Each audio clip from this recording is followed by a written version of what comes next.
Some of the things that we talked about on Monday.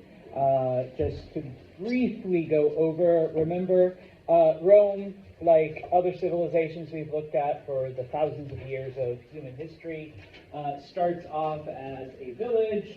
It located on the banks of the Tiber River, okay? And then from a small village, it conquers other villages and becomes the city of Rome. Similar to the Greek city-states, though, it remains as a city-state along with other, groups throughout Italy, but then eventually, about 400 years after its initial founding, Rome begins to conquer the other civilizations in Italy. Now, unlike most other societies, but similar to the Greeks, the Romans developed what is called a republic form of government. So no monarch, none of that, but also different from what the Greeks developed. We briefly spoke about how it was divided into the Senate, which was the predominant ruling body, made up of the wealthy landowners, hence the money sign.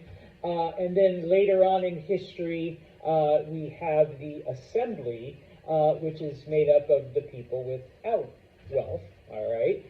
They still own land, okay, but definitely not as wealthy as the members of the Senate. And yes, they were ruled over by two consuls. Once Rome finishes its conquest of Italy, it takes on its next greatest rival, which is the city of Carthage, located in North Africa. All you have to remember is that there were 3 wars fought between them, the 3 Punic Wars, and a brief summary of what happened in each of them. Okay? Now, with the conquest of Carthage, Rome is feeling pretty good about itself, and so it begins an era of aggressive expansion. It becomes a very militaristic society. At the same time, we see members of the upper classes, the patricians, take advantage and begin to disenfranchise many of the average people, taking their land and whatnot. And if you recall, not only are they losing their livelihood and, of course, where they live, but without property, you also can't vote. So they're losing their power to make any kind of legal changes. And so these people begin to turn to the military for help because generals are promising them land and part of whatever conquests. And so eventually we begin to see that there are dozens upon dozens of private little armies led by various generals. After a period of actually about 60 years of civil wars, one of the generals, Julius Caesar, comes out on top, okay? He is assassinated, though, at some point by members of the Senate. His nephew / adopted son, Octavian, then avenges him by not only killing the people responsible, but also anyone who tries to take over. Taking the title Caesar Augustus, he does become emperor, and he is the first emperor of the Roman Empire. And so at this point, the one bit of Latin that Mr. Santos is requiring you to learn, we end up in an era known as Pax Romana, which translates into English as Roman peace, where now some folks call it the Golden Age of Rome, because for the next 200 years, Rome is pretty dominant throughout the Mediterranean, and nobody challenges their authority. Okay, now, because we are in an empire and because most of the old republic institutions have been eliminated, the emperor cannot govern everything by himself. And so it is during this time that, number one, the army is no longer like a choice, or you're no longer drafted, or it's no longer something that you do until figure out the rest of your life. When you join the military, it becomes a lifetime commitment. So we see, like a warrior class develop. Of course, because you no longer have the Senate or the Assembly, the emperor breaks up the empire into 40 provinces. Each of them is ruled over by a governor who can pretty much do whatever they want in their province, as long as there's no complaints, no rebellions, no problems, because the only person they answer to is the emperor. Of course, these governors set up various forms of government. Most frequently, they have some kind of council of locals to help them administer. And then, of course, finally, the government they take this example from Persia.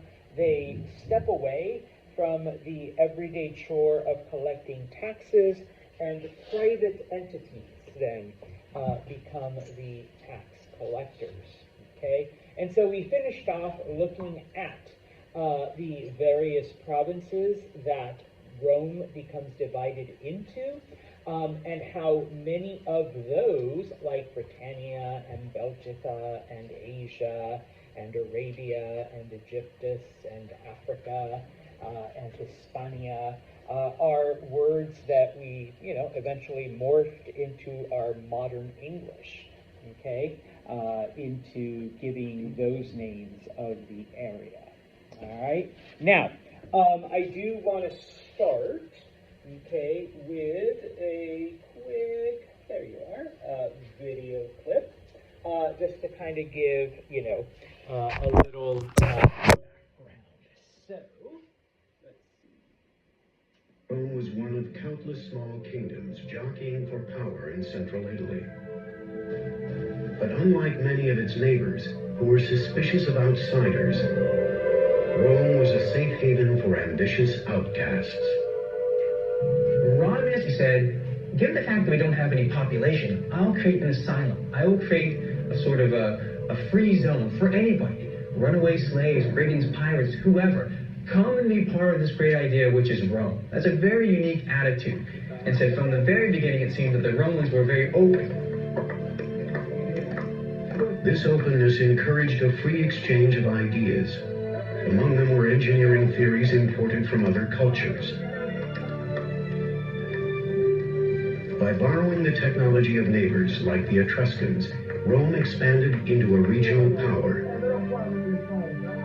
The Romans had an extraordinary ability to take from a technological past and adapt it to their own purposes, and to refine it and to improve upon it. They were able to take from these Etruscans the technology of road building, of moving water systems through tunnels, of building large, extraordinary walls, and produce something which was based on Etruscan technology.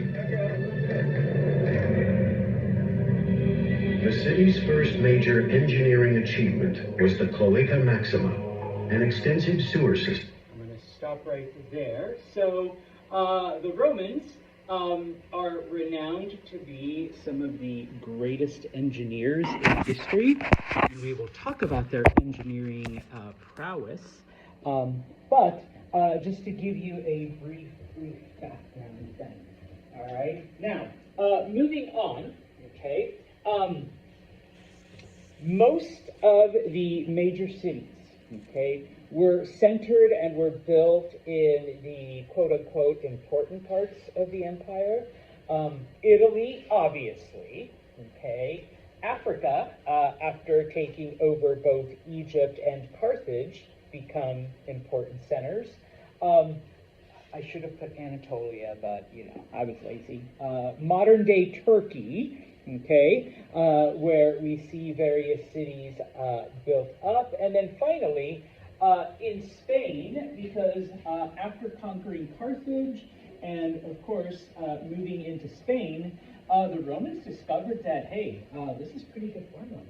And so it became an important part of their empire. Now, in each of these areas, Romans constructed cities, okay? And they all had many things in common. Now, as the video said, the Romans borrowed a lot of engineering techniques from the Etruscans and then later from the Greeks. And so because of this, okay, many Roman cities look similar, and, you know, they had certain key structures. Number one, and the video mentioned it, they learned how to build walls, all right, very effective walls around their cities, and so the cities were all walled in, okay? I'll show another clip in a bit. All of the streets were laid out at right angles, okay? There was a reason for this.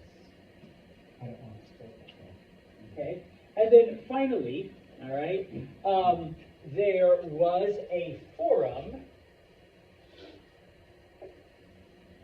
in the middle, okay? Now, the forum was basically an open air market where most of the time vendors would go, and that's where they would set up, and that's where all trade was conducted, okay? You had your fruit sellers, your meat sellers, the basket seller, you know, everything that you would need or want to buy was at the forum, okay? When it wasn't the market, that's where people went and discussed ideas. That's where your chosen representative, because remember you were a republic, okay, would meet with the people, all right, and take advice, take, you know, your concerns, take whatever, and then, you know, Madison is our senator, and so that's where Madison, the senator, would get, like, the feedback and then go to the Senate and say, the people of my area want X, Y, Z, okay? Obviously, later in the imperial era, okay, this is where some of the councils met, but this is also where the governors would listen to some of the people, all right? And then finally, because we gotta keep the people entertained, and we do have Greek influence, okay, every area had an amphitheater. The most famous of those, I'm gonna draw it in a circle, is the Colosseum, okay? So you need to keep people entertained, all right? We need our sports, right? You know, your NFL, your MLB. Back then it was like lions and tigers fighting each other, but same thing, okay? Your gladiators, all right? And of course, you need culture because we have already encountered the Greeks, and of course, their drama has affected our entertainment. So every area had a theater. Now, back then, you're like, Santos, what the hell? Remember, theaters back then, it wasn't like the Stanley. You don't go inside. They were outdoor. They were leveled up. They were in a semicircle that improved the acoustics and all of that.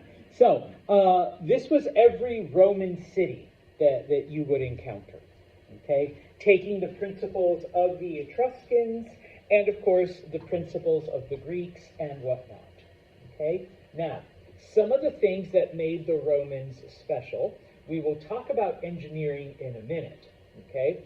The other thing that made the Romans unique and different, okay, they had a system of laws and a system of government that was different from previous cultures, okay? Now, yes, we have had other societies with laws that were written down, that were applied to whatever situation.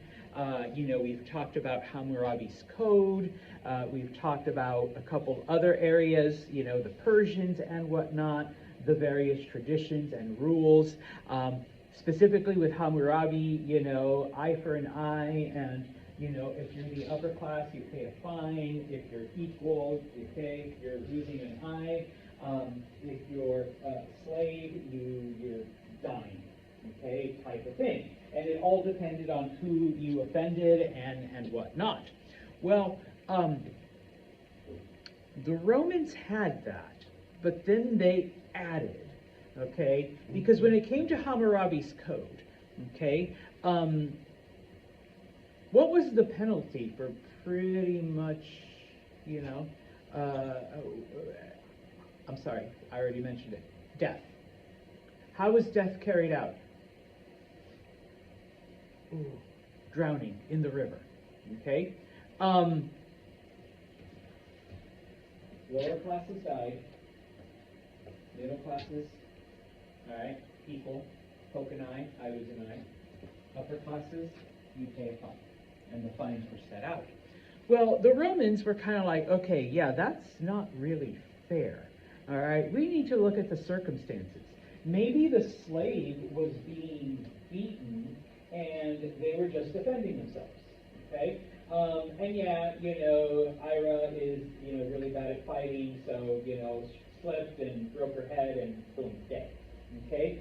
That's not really Madison's fault, okay? Because if Ira hadn't been abusing, you know, her slave, the slave wouldn't have fought back. So the Romans took these things into consideration. Now, obviously, when it came to like Hammurabi's code, it was the king or the king's appointees that took care of things, okay? And of course, you know, Madison would have to advocate for herself, and Ira would have to advocate for herself.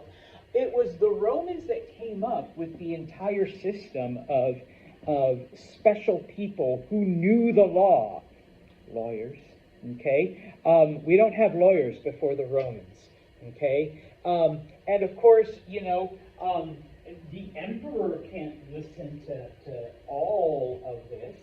He may appoint people to help him, but, you know, and so they set up systems of courts and judges and lawyers, and basically the foundation of what becomes the Western legal tradition, all right, 2,000 years ago, okay? So you no longer have King Hammurabi listening to a person and a slave, and okay, well, the person's dead, so we're going to kill the slave.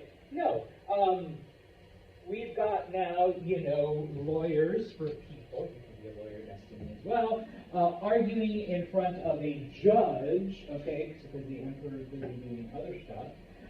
And of course saying, you know what, Madison wouldn't have killed this person if that person hadn't been attacking them first. Okay, so it's not cut and dry, you know, Madison's a slave, killed someone from an upper class, you gotta kill him. Okay, and so it was the Romans that developed this. In addition, and this is something that had happened in ancient Greece, and so the Romans took it from the Greeks, but they added rules to it. A system of patronage where we need to avoid, you know, what happened where the wealthy, you know, took control of everything and took advantage of the disadvantaged, and, you know, they had little and then they end up less. And so during the imperial period, if there was a wealthy benefactor, okay, and it was expected that because you have been blessed with wealth, that you would take someone under your wing who maybe not as fortunate, and you would guide them, you would be their patron, you would teach them, you would be their mentor, and of course, as a mentee, all right, you would try to learn all of these things and take advantage of the opportunities that, you know, are being given to you. And there were actually laws and regulations, you know, that were enforceable. You know, Seth could complain that his benefactor, Ed, you know, like, he just basically has me pick up his dry cleaning, and that's it. Like, I'm not learning shit from him. You know, and so it would go into, like, okay, you know, different punishments or different fines and whatnot. And while we really don't do this today, if you fast forward about 1,000 years, it leads to the whole, like, guild system where you have a master and an apprentice, and you take someone on and you agree to teach them, and after 7 years they become themselves, they're a journeyman, and once they have enough experience, they can take on their own apprentice, and, you know, they become a master. And so whether you were a blacksmith or a woodcutter or a carpenter or a bricklayer, okay, you're a master at whatever you do, and you take on apprentices. It is based on this old Roman system of patronage. Like I said, we really don't have that anymore, but, previously, like to the 1700s, okay, that's pretty much how you learned your profession, okay, is by apprenticing to a master, all right? Finally, it was the Romans who came up with the concept of citizenship, okay? We talk about it a lot now, especially in the current political climate, okay? But the Romans came up with the idea because they were conquering so many groups. If you pledge loyalty, if you become a part of our society, we're not going to be like the Assyrians and take the women and forcibly intermix you with us, We're not going to disappear you from history type of thing, although they do end up doing that, but in a more subtle way. If you pledge your loyalty, there are special things that you get to do. Now, in modern times, okay, what's the big thing that a citizen can do in the United States that a non-citizen can't? Starts with a V. Vote. Yes. So during the Republican era, that was one of the things. Okay? You get to vote. Okay? Obviously, once, they became an empire, that became kind of a moot thing. It doesn't really matter. You don't vote for an emperor, all right? You don't have a Senate anymore, all right? The governor's appointed, okay? But that was one of the things. Now, in addition to that, some of the highlights of Roman citizenship that encompassed its entire existence, number one, travel.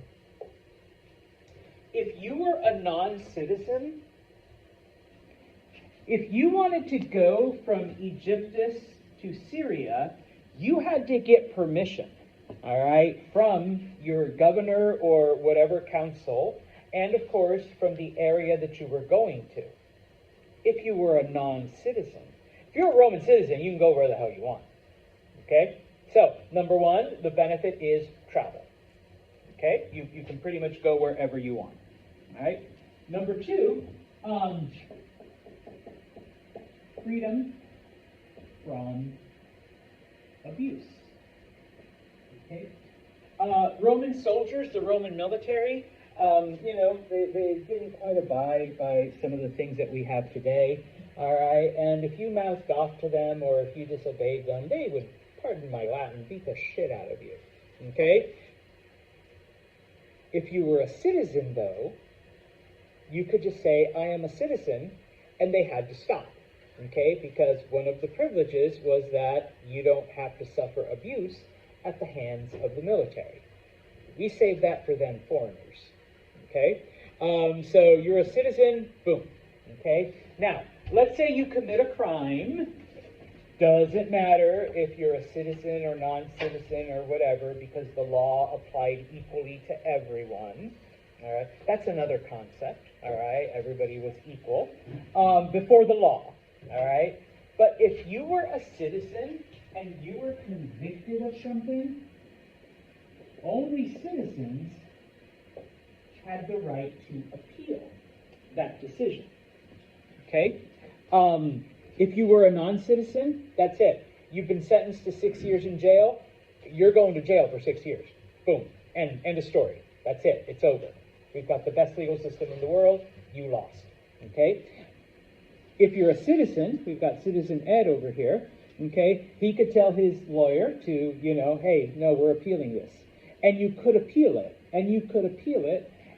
You could take your appeal all the way to Caesar, all the way to the emperor, okay? And there are a couple of documented examples, we still, that we're, transcribing whatever, where people do appeal their conviction all the way to the emperor, okay? And so, while it's going to be the judges that hear most of the trials, when it comes to the appeals, those can go straight to the emperor.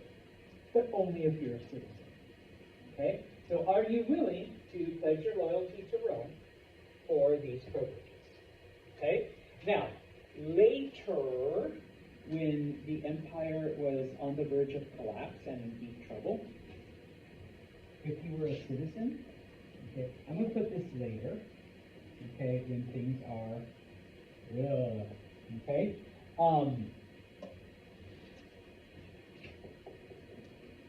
You got free bread. You got free wine. And you got free oil. Now, when we talk about oil, we're not talking about like cooking oil or anything back then. They used like very basic oil products for their lamps, for light. Okay? You got free, food from the government. You got free booze from the government. You got free, if you want to translate it into today's language, you got free power. You know, you don't have to pay National Grid for your electricity. Oh,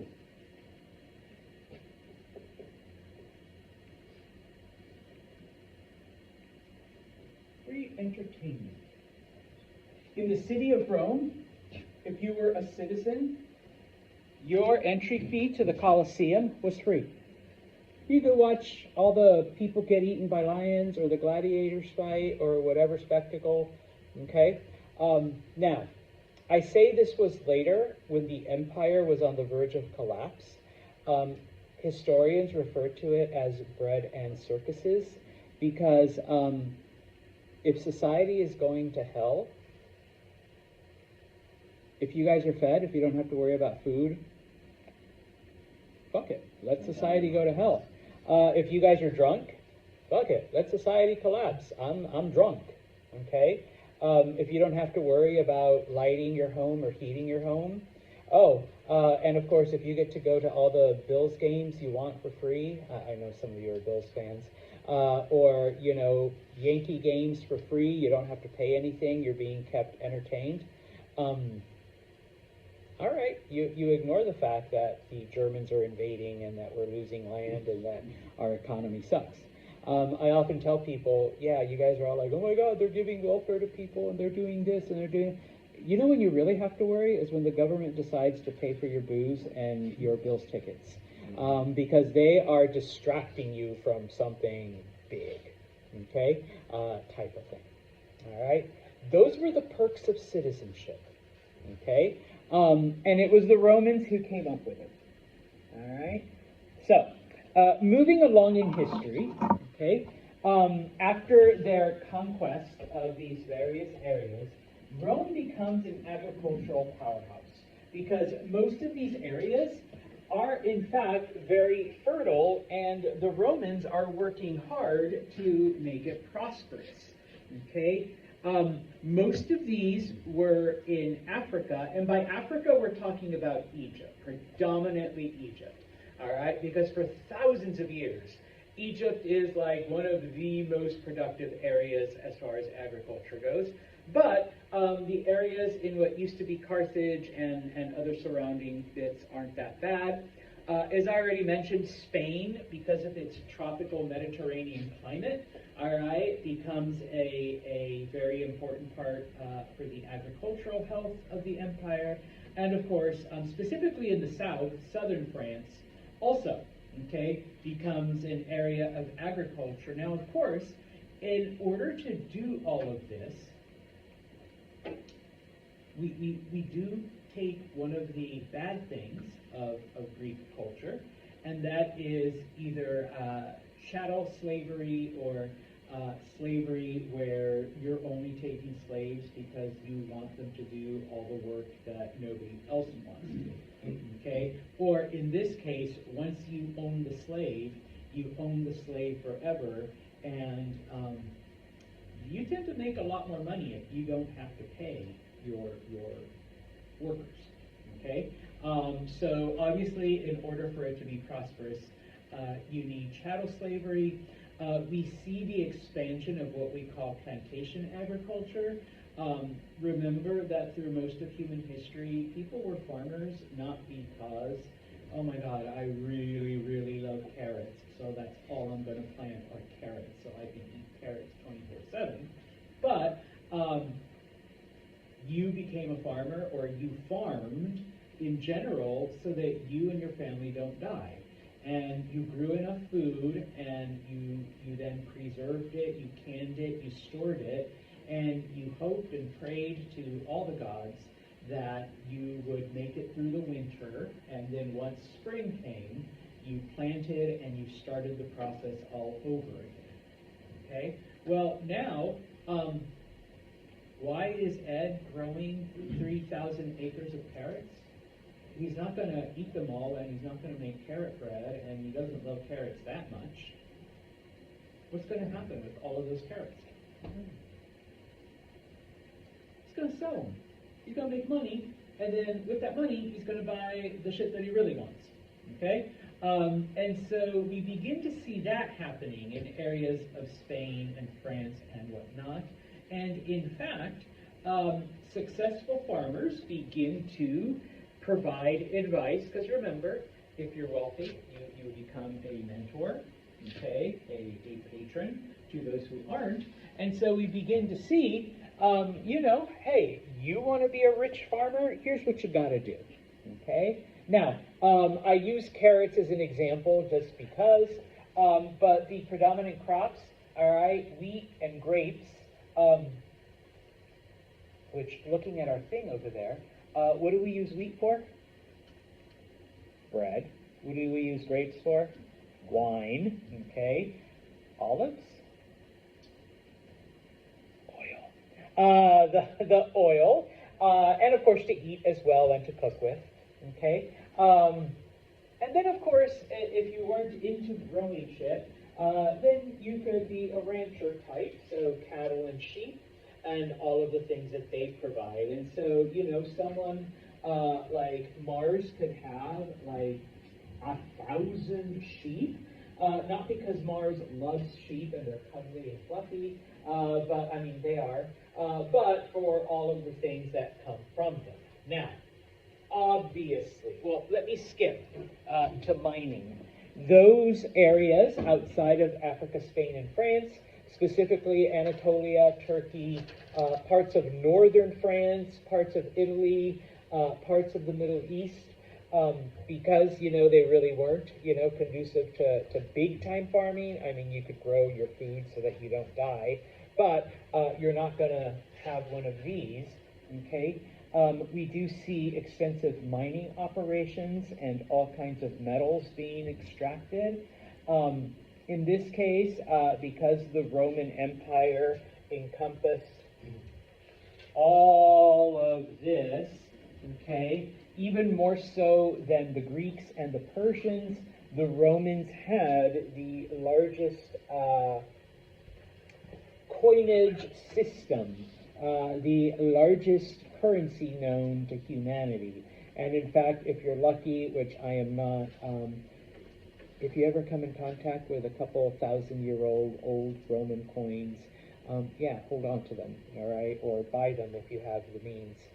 I've known people who have found them in like their great-grandparents' basements or some shit like that, and I'm like, okay, don't either sell it to me or don't sell it, hold on to it, type of thing. One of these days I'll bring in my collection of stuff, but when you're a history nerd, I mean, you just go crazy. But I'm also a Star Wars nerd, so between Star Wars junk and history junk, I've got lots of junk, all right? But valuable and interesting stuff. Now, obviously, this is a big empire. How am I going to move the grapes from Spain and France, to Italy where they want wine, or to Egypt, or how am I going to get the wheat from Egypt, all right, into the western parts of Africa because they want bread, or, the different metal that they're mining in Britannia, okay, we need it to make coins so that people for a little bit, they owned Mesopotamia, could buy and sell stuff, all right? And so, as we mentioned, the Romans were some of the most impressive engineers in history, and their most impressive accomplishment was a system of roads that rivaled no others. They were even better than the Persians, okay? because they took Persian knowledge and improved upon it. Okay, they were paved, which was unusual. Okay, very unusual for 2,000 years ago. Okay, in addition, similar to what the Persians did, but to a more, I mean, they were extra, let's say.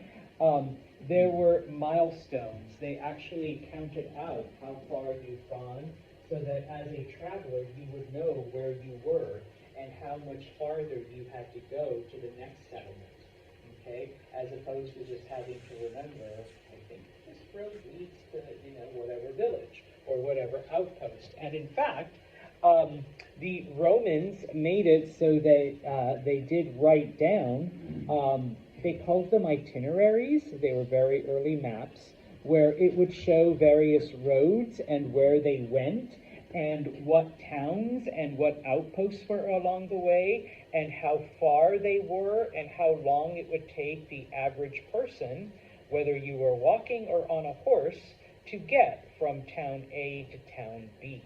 And so you could literally plan out your journeys, okay? And so this map is a map of the various Roman road systems, okay, throughout the empire. So they end up building one of the most impressive highway systems in history, okay? Now, some other engineering achievements of the Romans, most of this was borrowed from the Greeks. I did mention the Persians, but the Romans got Persian knowledge through the Greeks. As remember, the Greeks conquered Persia and settled and Hellenized all this stuff, and all of that knowledge came back and yada yada. Okay? And so, number one, Roman roads. Okay, as I already mentioned, unlike many of the roads of the period, including the royal road of Persia, Roman roads were paved, which was a new development because, I'm sorry, I think I forgot to mention, it was the Romans who invented concrete, FYI, okay? 2,000 years later, the basic formula that the Romans used hasn't changed a whole lot, okay? So the stuff that we use to build stuff, I don't know if this is really concrete, but I'm going to say it is, hasn't really changed that much, okay? So, number one, paved. One of the things that the Romans thought of that even the Persians didn't is that, yes, we're going to get weather, okay? I wish it was like raining or snowing, right? Oh, it is snowing. We're going to get weather, okay? The weather, especially moisture, is going to, puddle up and it's going to make things muddy and your feet get wet and all of that other stuff. So why don't we do a little angle here so that the water goes away and you could walk comfortably and your horses could ride comfortably without, having to, other than the stuff that's falling on you, without having to actually walk in water. All right. Speaking of water, all right, they once again took the concept from the Persians via the Greeks, okay, of aqueducts. All right, taking these examples from Darius, because as these Roman cities grew and as they expanded and as they developed in areas where there are no rivers or no water sources within a reasonable distance, you got to move water from point A to point B, okay? And so,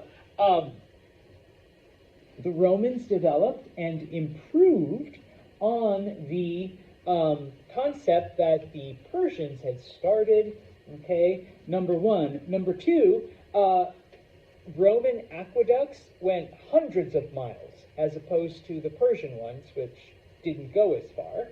And of course, number three, because Roman aqueducts carried a lot more water, they had millions of people in their cities, you got to keep it somewhere, okay? The Romans developed a system of storage tanks or pools underneath their cities where they divided up the water because some of the water was going to be used for drinking, some of the water was going to be used for plumbing and for washing away waste, which quite revolutionary because nobody has done this before, at least not to a great extent, number one. Number two, eventually humans forget this. And when you get into Europe in the Middle Ages, no offense, Euro-Americans, but your ancestors were shitting in buckets and throwing it out the window, okay? The Romans had running flush plumbing, okay? So society went from up here to totally backwards, all right? But the Romans were the ones that did this, okay? And finally, they took a Greek engineering principle, the principle of the arch, and improved upon it and used it extensively. And so we will look at that in a minute, okay? You don't need to copy this. I just threw these up here so you could see basically what the Romans would do. And it wasn't just, hey, let's like dig a road or let's like put shit there, let's pave it. But they actually dug deep down and prepared the soil and the the foundation a certain way so that the roads would last. They would tilt it to keep the water out. And oh, by the way, since wagons and carts and horses are going to be in the main part, shouldn't the people have something where they can walk and they don't have to walk in the middle of the road? Hey, why don't we build something along the sides for them? Hell, there's some places here in New Hartford that don't even have sidewalks. All right, so it's kind of like, holy shit. All right, 2,000 years ago, Romans. And so, these are just pictures. Both of these are actually from Britain, where in some areas there are still Roman roads. Okay, 2,000 years later, here they are. Now, Mr. Santo, wait, where's the side? Okay, fine. I had to put one up with sidewalks. Not all of them had it, okay? And in the areas where the Roman roads are gone, they're gone because people were like, hey, this is already a pretty good path. And so a lot of modern highways actually take up the space where these old Roman roads used to be, okay? This is another map then that shows the Roman road system, the Roman highway system. I call it a highway, but no cars yet. But yeah, you could literally go from the furthest end of the empire to the completely total opposite end of the empire, and you would be on a pretty safe and protected road. All right. These are Roman aqueducts. These aqueducts are actually in southern Spain. All right. Some of them still carry water. All right, this is how long they have lasted, and in addition, they do incorporate the concept of the arch, okay, which the most famous ones are the ones you see in the Colosseum, okay. The concept here is that you build this first, and then at the end, you add what's called a keystone, and it has to do with physics, which I'm not that great at.